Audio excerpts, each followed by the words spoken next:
Good evening students, welcome to PU academy. मैं तनु अग्रवाल आज आपके साथ डे 9 लेके आई हूँ। सिंपल इंटरेस्ट हमारा टॉपिक चल रहा था, उसी के कुछ रह गए थे क्वेश्चन, वो आज हम कंप्लीट करेंगे। नेक्स्ट वीडियो में हम न्यू टॉपिक कवर करेंगे। आज ही आपका कंप्लीट हो जाएगा सिंपल इंटरेस्ट टॉपिक साधारण ब्याज। तो बस इसके कुछ ही क्वेश्चंस रह गए हैं, तो इस टाइप के क्वेश्चंस हम देख लेते हैं। चलिए फर्स्ट क्वेश्चन से स्टार्ट करते हैं। और अगर आपने अभी तक मेरे चैनल को सब्सक्राइब नहीं करा है तो चैनल सब्सक्राइब कर लें यूके डीएलएड एंट्रेंस 2023 के फ्री कोर्स के लिए। तो चलिए देखते हैं, किसी राशि पर 5% वार्षिक दर से 3 वर्ष और 4 वर्ष में प्राप्त साधारण ब्याजों पर 42 का अंतर है तो वह राशि है। तो देखिए सबसे पहले आपसे बोला है कोई राशि है आपके पास, मतलब आपके पास कोई अमाउंट है जिसपे आपको 5% का रेट ऑफ इंटरेस्ट मिल रहा है। कितने वर्ष के लिए? 3 इयर्स के लिए और 4 इयर्स के लिए। ठीक है, क्या मिल रहा है? Simple interest. सिंपल इंटरेस्ट क्या होता है? जो हर साल इक्वली रेट से लगता है। अगर फर्स्ट साल में वो 5% लगेगा तो सेकंड में भी 5% लगेगा, इसी तरह थर्ड ईयर में भी 5% लगेगा। ठीक है, तो देखिए सभी साधारण ब्याजों में 42 का अंतर है, तो यानी कि 3 वर्ष में, तो 3 वर्ष में कितना ब्याज लग रहा है? 5% का। और 4 वर्ष में भी कितना लग रहा है?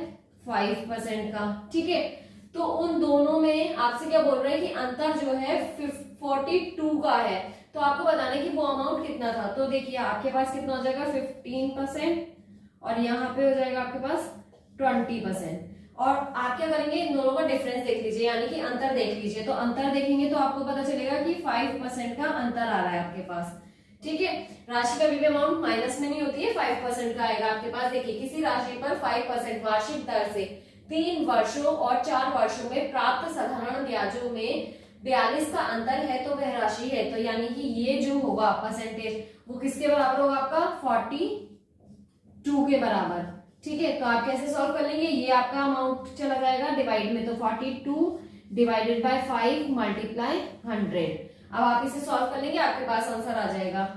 ये हो जाएगा 20 टाइम कैंसिल, 2 2 4 और 4 2 8 और 0 आ गया आपके पास पीछे। तो 840 रुपीज आपके पास वह क्या थी? राशि थी। तो आपसे राशि पूछी थी, आपकी अमाउंट पूछी थी, आपको पता चल गया कितनी है आपके पास अमाउंट? 840 रुपीज। तो आपके पास ये आ गया आपका आंसर रुपीज में। ठीक है, आई होप आपको ये क्वेश्चन क्लियर हो गया होगा। आप वैसे भी सिंपल देख सकते थे, ये मैंने आपको 5% का अंतर करके दिखाया है, वैसे भी पता चल रहा है। मैंने आपको बताया सिंपल इंटरेस्ट लग रहा है, यानी कि हर साल 5% का लगेगा। तो देखिए 3 और 4 में एक ही साल का तो डिफरेंस है, यानी कि यहाँ पे जो लगा होगा और यहाँ पे जो लगा होगा, इन दोनों के बीच में कितने का? 5% का डिफरेंस आया होगा।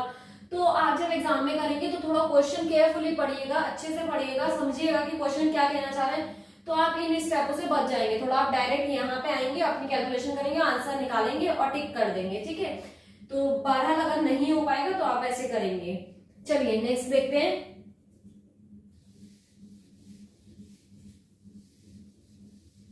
हाँ, नेक्स्ट क्वेश्चन देखिए, साधारण ब्याज की वार्षिक दर आपको बोला है इतनी है। साधारण ब्याज की बोल रहे हैं, फिर से सिंपल इंटरेस्ट की बात हो रही है। वार्षिक दर रेट ऑफ इंटरेस्ट आपसे बोल रहे हैं कि इतने से, ये था 11.5% से 10% हो जाने पर, यानी कि इतना पहले कितना था आपके पास? स्टार्टिंग में तो था 11.5%, फिर रह गया आपके पास कितना? 10%। आप सीधे बोल रहे हैं कि 10% हो जाने पर एक व्यक्ति को इतने रुपीस की हानि हो रही है, तो मूलधन कितना होगा? ठीक है, मूलधन आपसे बोल रहा है कि मूलधन कितना होगा, यानी कि आपसे बोल रहे हैं आपका जो प्रिंसिपल अमाउंट था, ठीक है, वो आपसे पूछ रहे हैं। तो प्रिंसिपल अमाउंट कैसे बताएंगे आप? देखिए इन दोनों में डिफरेंस करिए पहले। इन दोनों का डिफरेंस आपके पास कितना आ जाएगा? इस तरह से माइनस करते हैं। पॉइंट वाले की काफी स्टूडेंट्स ऐसे हैं जिन्हें पॉइंट की माइनस या प्लस नहीं आती है, तो पॉइंट के नीचे पॉइंट रख के, जैसे इसमें कुछ नहीं है तो पॉइंट लगा के आप 0 बढ़ा सकते हैं, और पॉइंट के नीचे पॉइंट रख के फिर आप माइनस करते हैं। तो देखिए 5 में से 0 माइनस हुआ 5, 1 में से 0 माइनस हुआ 1, और पॉइंट के नीचे पॉइंट ऐसे ही आ जाएगा। 1 माइनस 1 तो 0 हो गया, क्योंकि तो आपके पास कितना आ चुका है? 1.5%। ठीक है, अब आपसे क्या बोला है? इतने, देखिए ये इससे आपका इतना हो रहा है, यानी कि 11.5% से आपके पास जो राशि है, ठीक है, वो कितनी रह जा रही है? उसकी परसेंटेज 10% रह जा रही है। ठीक है, और हानि कितनी हो रही है आपको? इतने रुपीस की हानि हो रही है, और हमने निकाल लिया कि हानि कितनी हुई परसेंटेज है? 1.5% की। यानी कि दोनों हानि है तो दोनों आपस में कैसी होंगे, इक्वल होंगे, जैसा फर्स्ट क्वेश्चन में हुआ था। तो 5.50 डिवाइडेड बाय 1.5 मल्टीप्लाई 100। ठीक है, पॉइंट से पॉइंट कैंसिल कीजिए। देखिए इसके बाद 2 डिजिट है, इसके बाद 1 डिजिट है, बैलेंस करने के लिए एक 0 आप बढ़ाएंगे, 0 से 0 कैंसिल आउट। जब आप पॉइंट कैंसिल करते हैं तो जब पीछे डिजिट्स बचती हैं तो वो आपके पास इक्वल होनी चाहिए। ठीक है, 0 से आप 0 कैंसिल कर देंगे, आपके पास कितना बचेगा, 5 डिवाइडेड बाय 15 मल्टीप्लाई 100। अब आप इसे सॉल्व कर लेंगे, आपके पास आपका आंसर आ जाएगा। आप कर लीजिए 5 से 5 1 5 5 1 5 5 1 5 5 3 15। ठीक है, अब आप इसे कर लेंगे 3 3 9। ठीक है, कितना बचा, 2 बचा, और 3 7 21। तो आपके पास आ गया 3700, यानी कि आपके पास जो आपकी प्रिंसिपल अमाउंट थी वो थी इतने रुपीज, 3700 रुपीज। ठीक है, तो इस तरह से आप कर लेंगे, बस कैलकुलेशन ही थी, आप इजीली कर सकते हैं। नेक्स्ट क्वेश्चन देखते हैं। थर्ड क्वेश्चन पे आइए। थर्ड क्वेश्चन है आपके पास, किसी धन का साधारण ब्याज की 8% वार्षिक दर से 3 वर्षों का मिश्र धन, मिश्र धन बोल रहे हैं, यानी कि आपके पास जो है आपकी टोटल अमाउंट बोला है। मिश्र धन क्या होता है, जिसमें आपका प्रिंसिपल अमाउंट और उस पे रेट ऑफ इंटरेस्ट यानी कि सिंपल इंटरेस्ट लगा हुआ हो। ठीक है, यानी कि P plus rate of interest, या फिर आप बोल सकते हैं सिंपल इंटरेस्ट, जो कि आपका लगता है। ठीक है, तो वो हो गया आपके पास मिश्र धन। तो आपसे बोला है कि किसी धन का साधारण ब्याज की 8% वार्षिक दर से 3 वर्ष का मिश्र धन आपके पास इतना बन रहा है, तो वह धन क्या होगा, यानी कि आपसे बोल रहे हैं जो स्टार्टिंग में अमाउंट था, प्रिंसिपल अमाउंट जो होता है, तो वो क्या है आपके पास। तो आप इजीली बता सकते हैं। लेट सपोज कि हमारे पास जो अमाउंट था वो 100 रुपीज है। ठीक है, हमने इतने सारे क्वेश्चन कर लिए, अब आपको समझ में आ गया होगा। सबसे पहले हम क्या मान के चलते हैं कि हमारे पास स्टार्टिंग में 100 रुपीज थे। ठीक है, 100 रुपीज से उस पे हमने क्या करा, 8% की वार्षिक दर से क्या लग रहा है आपके पास, 3 वर्ष के लिए लग रहा है। ठीक है, तो देखिए 3 वर्ष के लिए 8% की दर से आपके पास क्या लग रहा है, रेट ऑफ इंटरेस्ट लग रहा है, यानी कि वार्षिक दर लग रही है। तो आप क्या करेंगे, इसकी मल्टीप्लाई यानी कि 24%। ठीक है, ये किस में है, किस में लग रही है, इसमें, यानी कि आपके जो अमाउंट है उसी पे तो लगती है आपकी जो रेट ऑफ इंटरेस्ट है, यानी कि आप इसमें प्लस कर दीजिए, तो आपके पास आ जाएगा 124%। ठीक है, ये आ गया। अब आपके पास क्या आ गई है, टोटल अमाउंट पे जितना भी आपका टोटल अमाउंट बना है वो परसेंटेज में आपके पास आ चुका है। ठीक है, ये P प्लस आर आ गया आपके पास। तो देखिए वो किसके बराबर होगा, अपनी अमाउंट के बराबर, यानी कि 6944 रुपीज के इक्वल होगा। तो वही आप फिर से सॉल्व कर दीजिए, 6944 डिवाइडेड बाय 124 मल्टीप्लाई 100। जब ये दोनों इक्वल हो जाते हैं तो आप क्या करते हैं, इस ये जो आपका अमाउंट दिया है और जो आपकी परसेंटेज आई है वो आप डिवाइड कर देंगे, क्योंकि ये दोनों आपस में इक्वल होते हैं। और इधर की चीज इधर आगे किस में हो जाएगी, जब मल्टीप्लाई में होती है तो वो कहाँ हो जाती है, डिवाइड में आ जाती है। ठीक है, तो आपको इक्वेशन जनरेट करने की जरूरत नहीं है, कोई भी इक्वेशन बनाने की जरूरत नहीं है, जैसे मैं आपको करवा रही हूँ आप डायरेक्ट इसी तरह से करें, क्योंकि आपका सोल्यूशन वहां कोई चेक नहीं करेगा, बस आपको करके दिखाना है। वहां आप इक्वेशन बनाए या डायरेक्ट करें, कोई फर्क नहीं पड़ता। ठीक है, अब आप इसे सॉल्व कर लेंगे। सॉल्व करने के बाद जो भी आंसर आएगा आप मुझे कमेंट सेक्शन में कमेंट करके बताएंगे, और इसे आप अच्छे से कर लेंगे। आई होप आपके समझ में तो आ ही गया होगा। 2 क्वेश्चन करे थे, बिल्कुल सिमिलर था, बस थोड़ा सा इसमें क्या बोल दिया था, इसमें टोटल अमाउंट यानी कि मिश्र धन बोल दिया था। ठीक है, देखिए नेक्स्ट क्वेश्चन देखते हैं।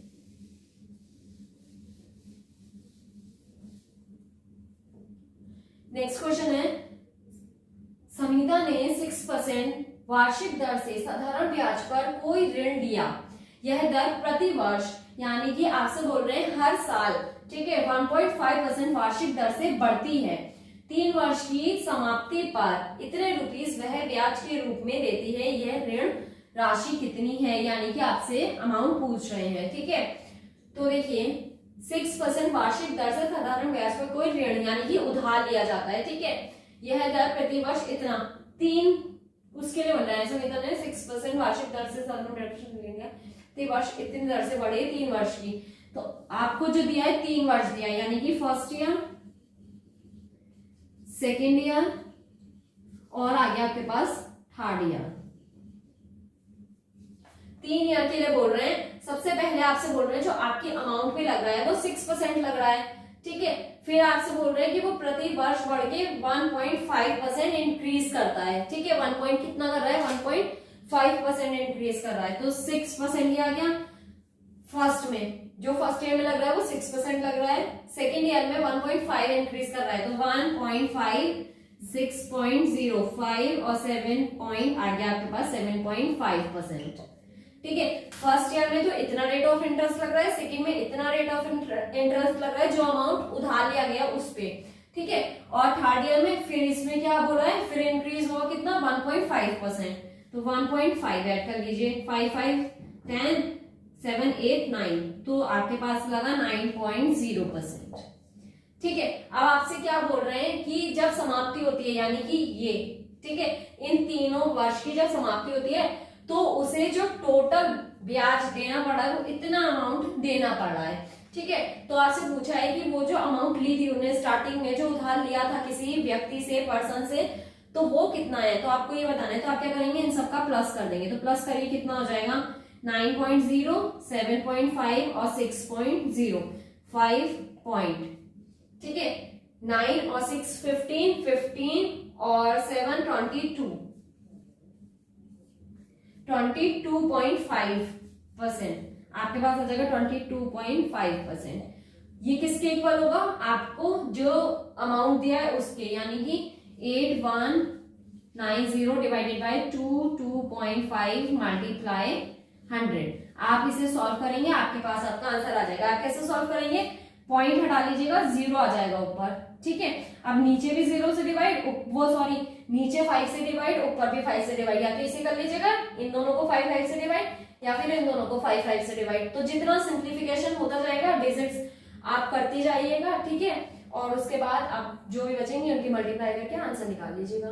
तो ये था आज का कॉन्सेप्ट, ये थी कुछ क्वेश्चंस, और ये सिमिलर क्वेश्चन है एक आपका, ठीक है। ये आप करेंगे, ये आपका एक क्वेश्चन होमवर्क से मैं आपको पढ़ के बता देती हूँ। साधारण ब्याज की वार्षिक दर 1/2% से, सबसे पहले आपको ये इम्प्रॉपर फ्रैक्शन दी है, आप प्रॉपर फ्रैक्शन में चेंज करेंगे। कैसे करते हैं, आप इसकी इससे मल्टीप्लाई फिर इससे प्लस, तो 6 दूनी 12 और 1 13 डिवाइडेड बाय 2%, ये आ जाएगा आपके पास, ठीक है।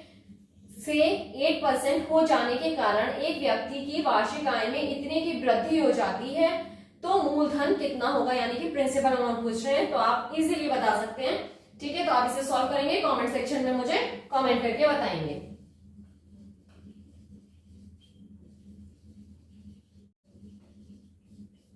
तो आप मुझे कमेंट सेक्शन में कमेंट करके बताएंगे। तो आज का वीडियो कैसा लगा आप मुझे कमेंट करके बताना ना भूलें। ज्यादा से ज्यादा वीडियो को शेयर करें, लाइक करना ना भूलें, और चैनल को सब्सक्राइब करना तो बिल्कुल भी ना भूलें। मैथ्स विद तनु को भी सब्सक्राइब करें आने वाली बेहतरीन वीडियोस के लिए, और प्लीज ज्यादा से ज्यादा वीडियो को शेयर करें, ऐसे ही हमें प्यार देते रहें। थैंक्स फॉर वॉचिंग, मिलते हैं नेक्स्ट वीडियो।